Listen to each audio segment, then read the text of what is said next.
everyone, I'm Father Alexander Har. And I'm David Marshall. And what most of you probably aren't going to know is that this was the second take of that intro because Father Dave decided to try to go first, which I commented that in 47 episodes, he's never gone first. Well, I would like to point out that you, my friend, put a pregnant pause, so pregnant it would have twins. And so I thought, wait, maybe he's waiting for me. Because I was just messing with my ears. You ever have one of those colds that suddenly you can't hear very well? Yeah. And so I was making sure I could hear you. And Was the, I got worried because you didn't say anything. well, And I was well, just doing this. well, the pause was to build up the energy to do Oh, the, yeah. hey, how you doing? Yeah. So Right. this is a bridge between where we break open the gospel, we bridge the gap physically between us, and of course, bridge our knowledge of Scripture. And anything that we're bridging today, Dave? I'm also wondering if we'll have three takes for if folks, if you're hearing this, Wheeling did too. What are we bridging? We're talking about All Saints Sunday, Mm-hmm. and we're actually recording this on Halloween, which is scary, kind of fun. Yeah. I was walking around downtown Sarasota today because of my networking meeting, and only people I knew commented on this outfit, saying, "Hey, nice costume." Um, so yeah, but nobody else did. Maybe they were thinking it, but So have a happy Halloween, Alex. Happy Halloween. And actually, what you're talking about now with what we're wearing, what you were wearing, what I'm wearing, Right, the right. collar, being the concept of a costume, actually really ties into our scripture today. If you're not careful, instead of being a spiritual leader, you could just be some joker wearing a costume. Yeah, yeah. And I have told people, you can buy these things online. It's not like it floats down from a stork from heaven that drops off at our Yeah, you don't need doorstep. a license to own clericals. I mean, Thank you you. That's shouldn't impersonate clergy, but like you don't need a license to buy this. right. They always have to trust the person who is wearing it, not the clothes themselves. But you'd mentioned the gospel. So this Sunday, and especially for our clergy friends who are listening, Mm-hmm. and use this as a way to prime them for what to preach on Sunday. My friends, I'm sorry, but Alex and I are talking about not the reading that's done tomorrow for All Saints Day. We're doing the proper reading for the Sunday, which is from Matthew 23. And I have a trivia question, which I realized I didn't cover with you first. So I'm not going to, I did a little bit of research into the Revised Common Lectionary of how often we read from Matthew 23. Mm-hmm. Between numbers 1 and 2, would you like to guess how often we read from Matthew 23? Like once a year, maybe once every 3 years. Once every 3 years, except if you celebrate the feast day of St. Stephen, then you will read the last phrase, Jerusalem, how I wish I could gather you as a hen gathers her chicks under her wings. Yeah. Which, of course, is quoted in a different gospel. So that's why we hear that one more often. There is a lot to Matthew 23. And one thing that I'm doing differently than Alex's church is that for my particular congregation, we're reading Matthew 23, 1 through 12, but we're also going to read more of it. And that's something that is allowed to us to do, to expand the gospel reading. We can't remove it, eliminate all that, but we can expand it. And Jesus had more to say than at the end about the greatest among you will be your servant, and all who exalt themselves will be humbled, and all who humble themselves be exalted. He had a bunch of woe to yous that follows. And so this Sunday, now I do have a chance of changing the bulletin on Thursday. So, but at this point, I think we're going to do some of the woes. Well, and of course, we have our official bishop's visitation this Sunday. Bishop Doug Scharf will be with us. It's a wonderful experience to have him here. The last time he was here was for a clergy funeral. So that was unfortunate, but it was still a joyful occasion because we were celebrating the life of a wonderful priest. This time, we get to have a baptism. We get to have some confirmations. We get to have some people received into the church. And I think it's going to be just an overall wonderful day. That's fantastic. So, how much, something we didn't cover, how much of this 1 through 12 did you want us to read today? I think go up to where it says students, because I don't want to confuse another discussion that we would have about titles. How does Oh, that I think sound? we should. Oh, no, no. All right. I think we're going to have to do the whole thing. All right, then do the whole thing. Yeah. All right. Should we jump in now? Just jump in. All right. This is Matthew 23, 1 through 12. Jesus said to the crowds and to his disciples, the scribes and the Pharisees sit on Moses' seat. Therefore, do whatever they teach you and follow it. But do not do as they do, for they do not practice what they teach. They tie up heavy burdens, hard to bear, and lay them on the shoulders of others. But they themselves are unwilling to lift a finger to move them. They do all their deeds to be seen by others, for they make their prayer parts long and their fringes long. They love to have the place of honor at banquets and the best seats in the house of the synagogues, and to be greeted with respect in the marketplaces, and to have people call them rabbi. But you are not to be called rabbi, for you have one teacher, and you are all students. And call no one father on earth, for you have one Father, the one in heaven. Nor are you called to be instructors, for you have one instructor, the Messiah. The greatest among you will be your servant. All who exalt themselves will be humbled, and all who humble themselves, say it with me, Shall will be, be be exalted. exalted. All right. Amen. Here endeth the lesson. So I think there's a couple things I'd like to talk about. Sure. The first one is this idea of the tying up of heavy burdens. Okay. Do you interpret this to be kind of the dangers of religion run amok? Well, if I can jump into something real quick, Mm-hmm. that as you know, next to us is a synagogue. I'm getting to know the rabbi very well and his congregation, and we are doing things together. We know what is happening or has happened at Cornell University. We know what has happened in southern Russia a couple days ago, that it is becoming more and more scary and dangerous for people of the Jewish faith, both in this country and around the world. And so I get a little worried when I hear this particular passage and Jesus seeming to point or make fun of rabbis.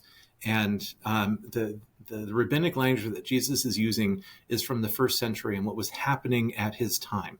I can tell you in the 21st century, we have rabbis who are pastoral leaders and guides, and they're helping people of the Jewish faith, and they're helping people of all sorts of faiths. I worked closely with one of our chaplain rabbis in the VA, and he would go into any room, any faith, no faith, it didn't matter, because he's there to bring peace. And so when you hear Jesus talk negatively about rabbis, please do not place that onto who we have rabbis today. Likewise, the other thing to consider is if you used to call your dad father, but then you hear Jesus say, no one's your father except your Father in heaven. Please know, and I can be completely wrong about this, that Jesus isn't saying for you to say that you have fathers here on earth. It's a rhetorical piece to consider who is in heaven and who is your true big father, capital Father. Right. And I think thank you for that, because I think it's important to always put Jesus's words in their historical context of who he was talking to and who he was talking about.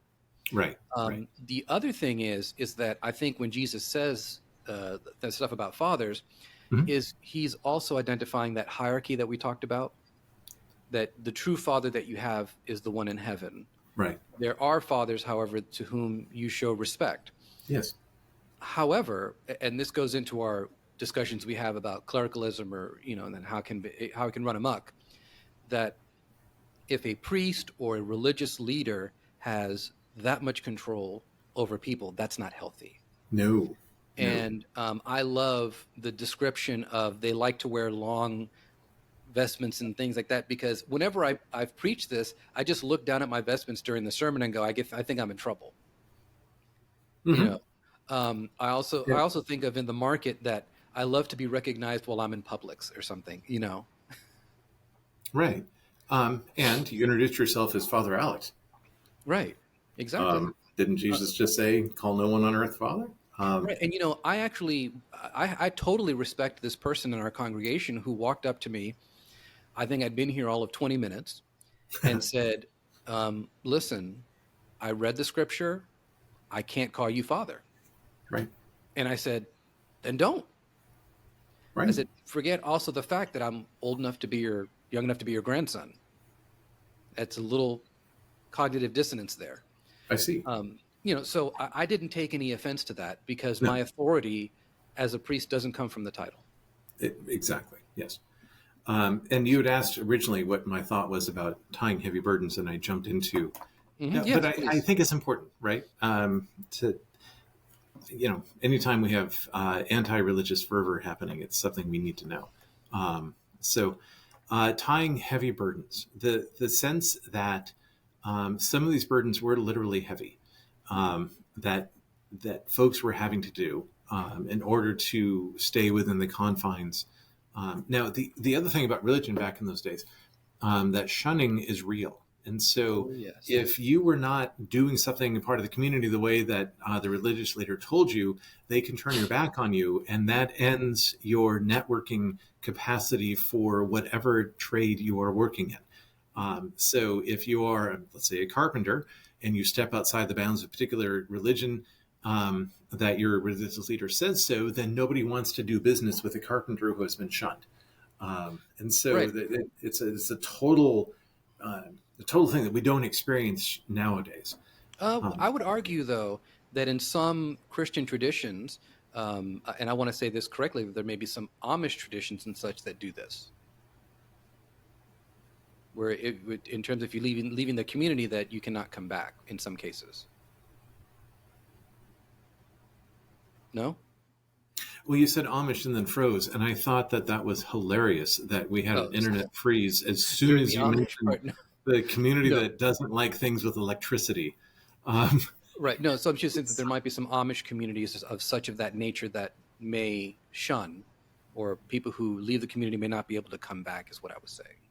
Yeah, and with the ministry that I do, I've had several folks that have been shunned by their LDS communities, and a different one by the Seventh Day Adventist community. That there are things, but it's not that they couldn't continue to be a plumber. It's just that their family system and their friends had cut them off. But in Jesus's day, this could be economic ruin. Yeah. So go back to, though, my original question, which is this concept of the tying heavy burdens. Is it essentially the practice of religion that has gone too far? I don't know if it's gone too far. It has gone away from its Okay, yeah, that's original gone. intention. Yes. Okay. Um, and part of the reason why I'm reading more of Matthew 23 is that Jesus again brought up loving, doing justice, loving mercy, walking humbly. That he was bringing people back to the original purpose of religion, which I imagine you can break down what religion actually means. That the Yeah. words. Did you want to do that, or did you want me to? Well, I mean, just so we don't go too far, I would say that when I talk about religion, it is the guidelines and the practices and the rules that have been put in place in response to our received revelation of God, our understanding of the need for relationship with God. So when we come together and experience liturgy, when we Mm-hmm. come together and we say there's certain things of how we act when we are together, that's a part of that is religion. Yeah, yeah, I agree. And that's one thing that really, in my opinion, really bothers Jesus, Hmm. is that they tie up heavy burdens, hard to bear, and lay them on the shoulders of others, but they themselves are unwilling to lift a finger to move them. Yeah, yeah. They do all their deeds to be seen by others. They'd love to have places of honor, banquets, and best seats in synagogues, and that. But this all began with the scribes and the Pharisees sit on Moses' seat. Therefore, do whatever they teach you and follow it, but do And not do as they do. and that's so hard because we run into situations where a person can teach something correctly Yeah. but not live it, and that Mm-hmm. is so frustrating. And I think this is what separates many people from the desire to be in a religion or as part of the church, is to reconcile these two ideas of a person may preach something correct even though they're not living it. Yeah. And you and I both have run into people that say they don't believe, but their actions and their behavior shows that they do. you know, that like what part of this isn't belief? And the other fun one, I just recently had an interaction about this, that they said this person, they're a little reluctant to come to church because they don't like organized religion, and I tell them, well, don't worry, we're very disorganized. Well, and the other thing I point out is that human beings are great at creating idols and creating religion. Yeah. And I remember experiencing this when I began to attend college football games at university when I was a freshman, Okay. and realizing there was a ritual to everything. How we cheered, when we cheered, Mm-hmm. what you did at certain times. We don't call the passing of the peace liturgical halftime for nothing. Um, Nice. we have concepts of religion, we have concepts of practice, and we abide by them even if they're not about God. Mm-hmm. And you went to Florida State. Yes, Yeah. Football team's doing pretty well. and I'm not going to jinx it. Not that I believe in jinxes, but I, you know, sorry. Right. That's good. Um, It's one of those, it's, I don't believe it, but I'm just not going to do it. I'm not going to Just mess in with it. case. I'm not going to mess with it. Yeah, so let's go into this idea of, um, the do as they teach, even though they don't have the example. I think we see that in the church. We see that amongst fellow clergy. We see it Okay. in ourselves. Yeah, of course. I'm going to take it a step further, and that, Hmm. we often ask for comments and feedback, and especially if it's attached to a large tin of brownies. Or Thank a you to the pizza. person who sent us a large tin of brownies. I very much Yeah. appreciate that. I got a very good email, and it was responding to our discussion about love and hierarchy of love, Hmm. and opining the question: can you actually love other people without loving God? That provided for a really interesting conversation for Alex and me before we hit record, because Jesus uses the word love in here, and that they love to have places of honor at banquets and the best seats in the synagogues and to be greeted with respect in the marketplaces. Um, that that they are loving the status or what it is like to serve, but are they loving God and are they loving the people? And that I think Jesus, following the comment that was written to us, is highlighting the upside down hierarchy of those particular religious leaders, that they weren't loving mercy and justice and all that, that they were loving the what they have in society. And I think that's the difference between, am I called by God, or am I just really wanting to wear nice clothes? Yeah. That's, Do you want to go further into that?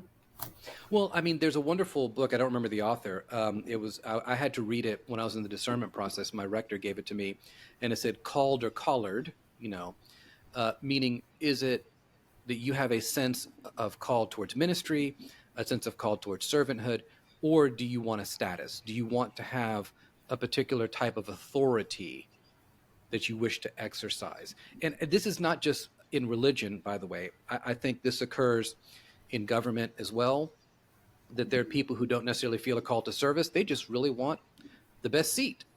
They want people to admire them and to listen to them and to do interviews and such. Mm-hmm. It can be in a lot of different avenues. The question then becomes, then, if I'm not actually feeling a call, then, Lord, what is it then that I need to do? Because I can't just adopt something because it looks good. Yes, and military recruitment used to talk about the uniform and how good the uniform looks and all Hmm. that. But you also want to make sure the person that's inhabiting the uniform is ready and willing to do the work. Yeah. Yeah. And yeah, the same thing goes with what we do. Um, and so, anyway, so I appreciate the comment about the hierarchy of love, and we'll continue talking about that. Um, what else about this passage did you want to jump into? The all who exalt themselves versus, Hmm. I think that's a worthy discussion to have as kind of Okay, our one of our last parts here. right. How do we, or how might we be exalting ourselves? Hmm. Do you mean you and me as clergy? Yeah, just us as clergy, or just those of us who are just in the church. Right. Part of how well, I mean, I have a very particular opinion about this. I don't know if I should share it. Oh, why not? It's just Ooh, you and go me. ahead. Right. Just you and me and the person who wrote about the hierarchy of love and my friend who makes his brownies. That's it. And your mom and my mom. That's it. Yep. So, um, yeah, one way that it's one way that ministry is difficult and being a church leader and somebody that others look up to in the church is that we start to believe two things: that Hmm. the things that people say about us is true, all the good stuff, Yep. and the things that people say about us that are not so good, we also tend to believe that as well. Hmm. And so, the one way that clergy sometimes humble themselves is to pay attention to the naysayer that comments on the misprint in the bulletin and says your stole was askew, this, and listen and thinking that we're not as good as we thought, and that's humbling ourselves, or exalting ourselves by only listening to the voices that say all the good things that we do, and instead paying attention to the plumb line that Jesus gives us about looking up to see God and to follow how God has called us, and also to understand that we will stumble, and that when we do stumble, Jesus helps us get back up. We say we're sorry, we ask for forgiveness, and we keep going. That I think that's the type of humbleness is. And so the other thing, folks, is that before Alex and I hit record, we were talking about the opening collect. And for those that aren't in the know, the opening collect is our opening prayer.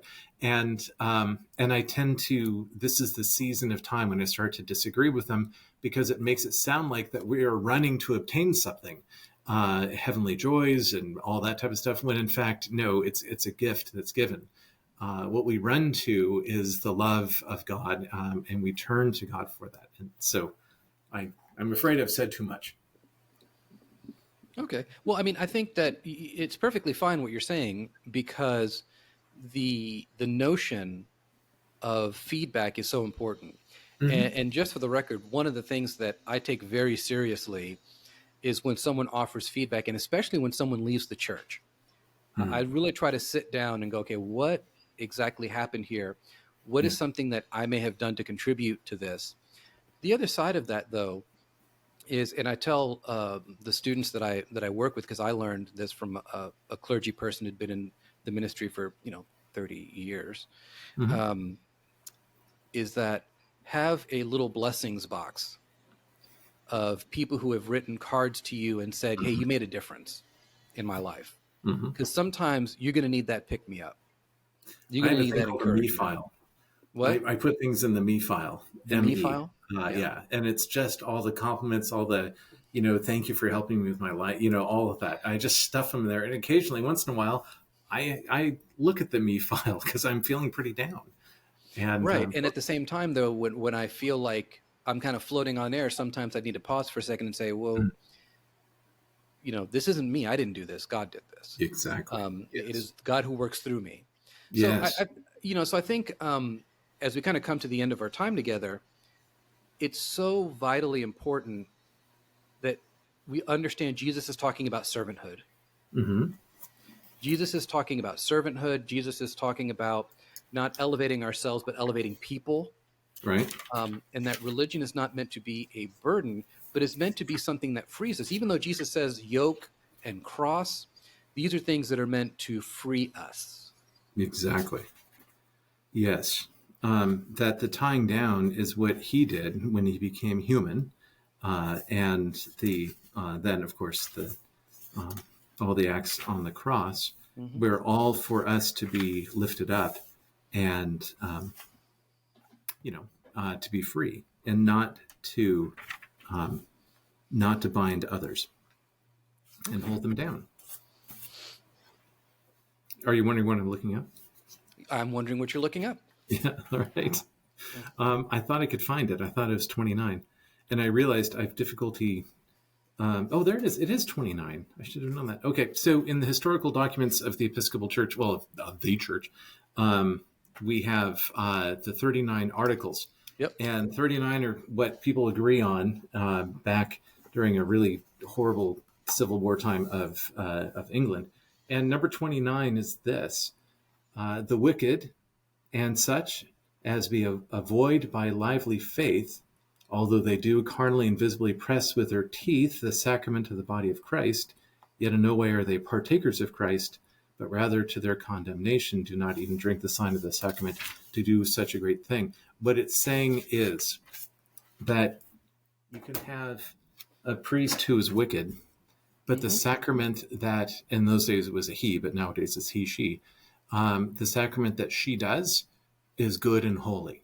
And so Right. a fallen and broken and sinful pastor or priest, when dealing with the sacramental work of the church, can still work good because it's not the goodness of the priest or the pastor, him or herself. It is the work of God through that. I depend on this every Sunday. But Yeah, now I'm going to get esoteric on you, and I promise this will be the last thing because we're getting almost to 30 minutes here. that's all Is right. this is from Donatism? I encourage people to look that up. Donatism, where it was these clergy. It was argued, well, these clergy have fallen away; they're heretics or whatever. Can Yeah, the right. sacrament still be? Absolutely, because the Yes. sacrament doesn't depend on our goodness; it depends on the Spirit of God. Exactly. So they had clergy that were leaving or had led notoriously sinful lives, and they were asking, "But the baptism of my children, is the baptism real?" Absolutely, the baptism is real because they didn't bless the water; God blessed the water. Correct. That's the sense. And so Article 29 still reverberates, especially. And Alex and I have had this experience where people come up and say, "Will you please bless this for me?" And it's not us blessing it; it is us being the instrument to ask God to bless it and for it to be blessed. Correct. Yeah. Correct. And so um, that I would like to think is wrapped into um, all who exalt themselves will be humbled, and all those who humble themselves will be exalted. The person that brings the item to us to ask for it to be blessed is an act of humility. And then the clergy person herself taking it and blessing it and handing it back, that also is an act of humility, knowing that it's God doing it, not us. I concur. I concur. Well, I think And that's I think the saints and the communion of saints would also, their lives would testify to that. absolutely, absolutely. So, Well, did we cover it all? And I think if you're playing a bridge between bingo, Donatism was probably the center square, and you just got to be able to, you just got to cover that now. That's and the 39 articles, you got that one covered. exactly, exactly. Well, Yeah. I think we've covered a lot. Yeah. So I think as we look ahead, let's look ahead to All Saints. Let's look ahead to Proper 26 this weekend, and let's look ahead to our next episode next week. Yes, and I thank all of you for watching, and especially for commenting to us about what you're hearing and seeing, and that also helps us improve. All right. We'll catch everybody in the next one. God bless.